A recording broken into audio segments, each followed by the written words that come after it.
All right, so everything in life comes at a cost, whether it's good or bad. At the end of the day, it comes at a cost. It doesn't always have to be a financial cost, but everything costs something, right? So, very often will you actually receive something that comes with no catch to it. And sadly, your freedom or our freedom falls into that category.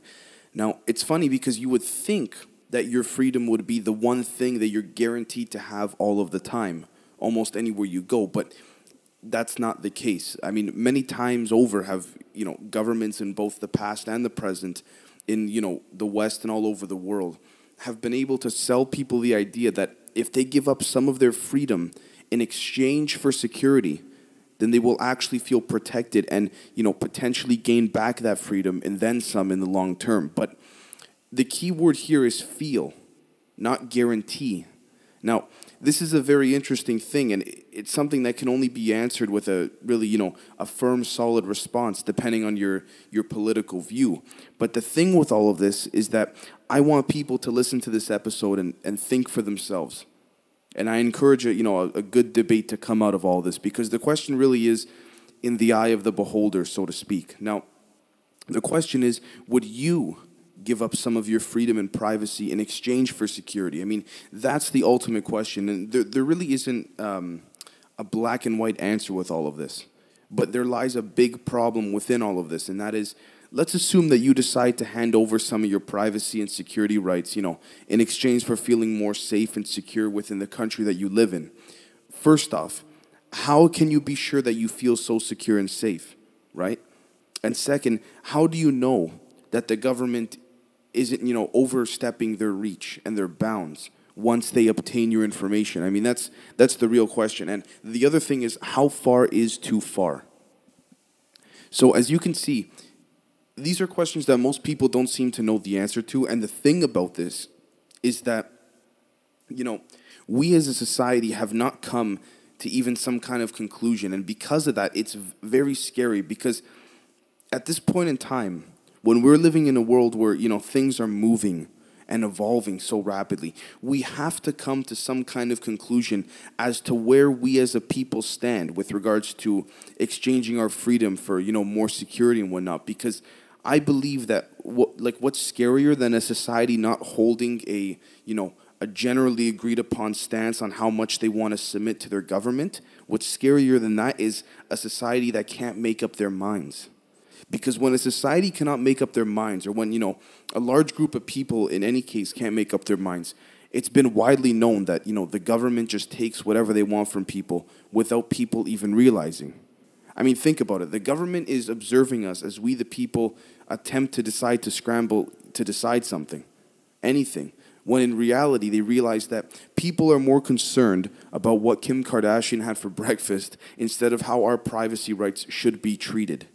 But it's true, right? And so this is when the government comes in and says, fuck it, we're gonna say we're taking some of the people's privacy in exchange for security, when in reality we're taking all of it, and the public shouldn't really find out, because it's not like the majority of society is focused on it anyways. So they lost their chance to express their views, but we were gonna take everything from them regardless. So there's no real freedom in this world. I mean, trust me, if they want you, they got you. So now let's take a look at something that I really found interesting, and I encourage other people to check it out as well. The Edward Snowden movie. And for those that haven't seen it, I highly recommend you watch it. Now, Joseph Gordon-Levitt, the actor, plays Edward Snowden, and he does a great job. But if you don't know who Edward Snowden is, he's the guy that leaked a whole bunch of NSA documents that were considered to be highly classified, and he pretty much exposed to the world that the U.S. was spying on everybody on the planet, and literally had the ability, and they probably still do have it, the ability to shut down countries if they really wanted to, and so much more. So Mr. Snowden leaked all of this because of the fact that he believes that if we are supposed to be a part of a democracy, or rather a full-on democracy, then people should know when they're being spied on. But here's the thing that Mr. Snowden found more fucked up than almost anything else. And that was that the United States of America was spying on its own people way more than people in countries that they don't get along with, like China, Russia, North Korea, or what have you. Now, I can't say I knew what was going on inside of Edward Snowden's mind at the time, but I would probably think that this was one of the things that shocked him the most out of anything else. I mean, you would think that surveilling people within your own country would be something that shouldn't be focused on nearly as much as, governments of foreign countries and whatnot.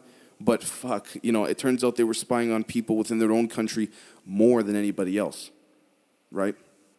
I mean, look, I understand that surveilling your own people for the sake of ensuring that there aren't any threats at home would be something totally understandable. But to say that they're conducting way more surveillance on their own compared to, even their own enemies is a little bit fucked up, wouldn't you think? I mean, come on, like, you have to think about that. I understand to conduct surveillance on your own people to a certain extent for, domestic security reasons. But to say that you're watching people within your own country more than that of, Russia or China, right? Now, the next thing I'd like to discuss is something, it's more of an opinion-based question compared to anything else, but that question would be, how far is too far when it comes to domestic surveillance? Like, look, there's two sides of the debate on this. On one hand, you have, I don't have anything to hide, and on the other hand, you have, bullshit, everyone has something to hide. You just don't realize how well they can, get into your phones and computers, or you're just too ignorant to care because it's not affecting you at this present moment. And so those are like essentially the two sides of the argument here. So I can go back and forth and argue both sides, but it really isn't going to get me anywhere. Right? What I'd rather do in this episode is argue something else entirely. And that would be, how can we find a way to balance the two arguments so that there's, some form of communal agreement between both perspectives, both parties and the government, between, the people and the government. Now, look, as much as I'd like for this to be true, I also know that what I'm saying might only be possible in a fantasy world, because at the end of the day, the countries of, the Western world and Europe and whatnot, they have enough power to do whatever the fuck they want so discreetly without people even realizing. And they can do it outside of the law. So I honestly think that as much as I would like my questions to raise some concerns as to whether or not legitimate change can be made, I highly doubt anything will be made. Any change will be made. And even if, public forums are held on this topic, different governments will most definitely not listen, even though they'll pretend to, but they won't act on it.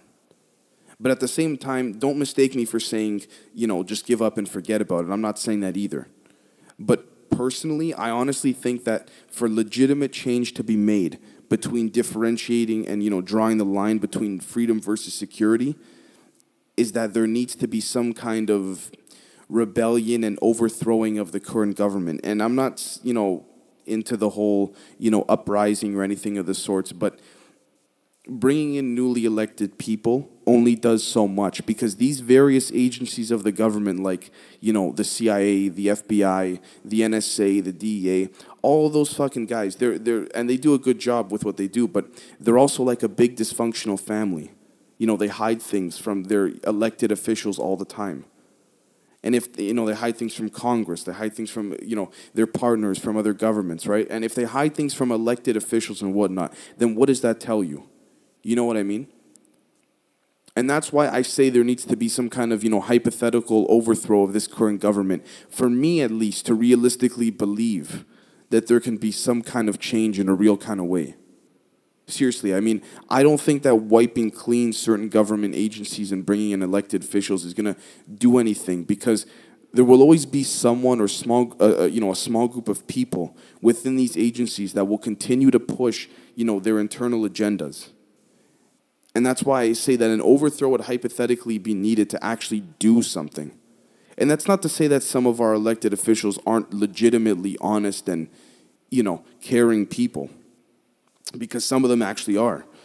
And, it's sad to see that things are hidden from them. But again, it goes back to the same old line. It's a matter of national security. And that's the line that the government always uses. But the question then is, it's understandable, but how much do we trust our government to keep things secret from us? I mean, personally, I do to a fairly decent extent, but again, I also don't because of, some of the shit that they've done in the past and whatnot, right? I mean, you got to take the good with the bad at the end of the day, unfortunately. So, look, I'm not saying the whole freedom versus security debate is a lie, but I think it's been very much propped up, and while people keep holding these kind of debates and forums to discuss it, the government won't do anything about it. I mean, you can pass laws, you can pass legislation, and you can, underneath it all, nothing will be done. Like, they still won't do anything. So I think it's fair to say that at this point in time, this entire debate is propped up on a whole bunch of nothingness. Why? Because the government won't do anything meaningful, no matter how much that might appear to be on the front end of things. You know what I mean? And I wish I had the answer. I really wish I did. But at the end of the day, this is a debate that is both meaningful and potentially worthless at the exact same time. And that's where it's a complete mindfuck. Now, you might say, why is it both meaningful and worthless at the same time? Well, just listen to the points that I just made, right? You trust them or you don't. At the end of the day, it's up to you.